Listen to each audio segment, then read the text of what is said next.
Session 6 of All Creation Worships. And in all our previous sessions, we've seen how all of creation points to God and gives glory to Him as the Creator. Now, we're a part of creation, and all creation is planned to work together for the glory of God. This has implications as to how we should treat the earth. In Genesis 2:15, God said to Adam to go and work the garden and tend it and care for it. It's a picture of tending and caring for a world around us. But to care for something does not mean that we squander it. Our consumer society has done this to the detriment of the earth and has also caused great injustice between the haves and the have-nots. It's obvious in global warming, pollution of waterways, depletion of fish stocks, degradation of the soil, and so on.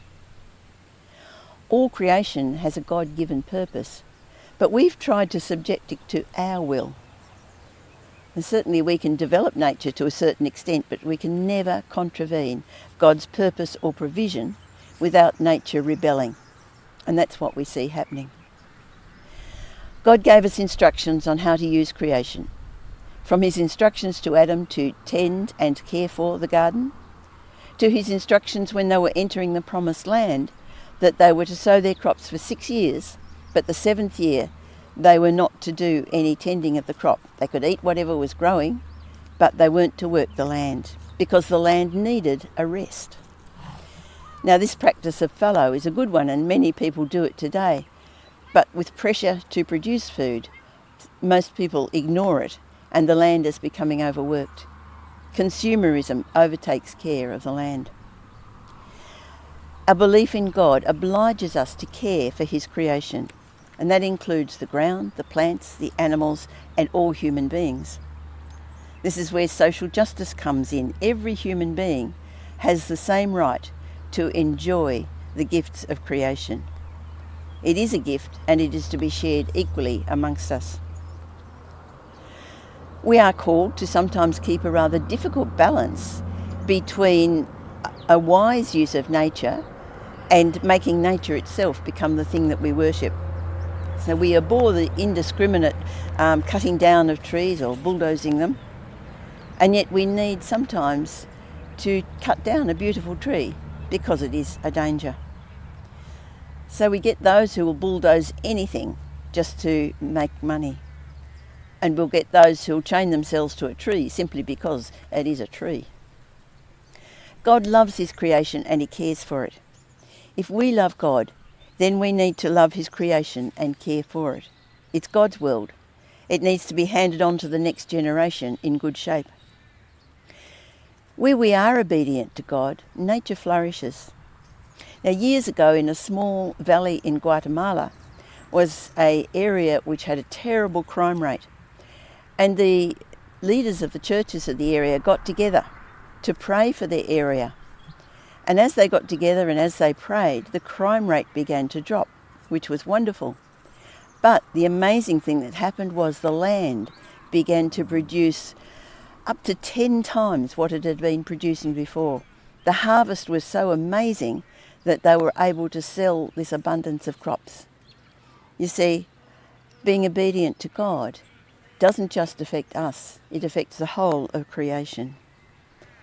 Let us love God and love His creation. Creation sings a father's song. He calls the sun to wake the dawn and run the course of day. The evening falls on crimson bay.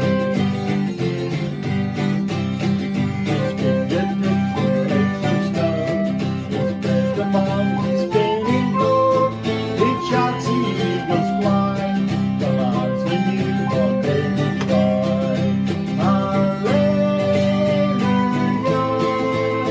Let all creation stand and sing.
one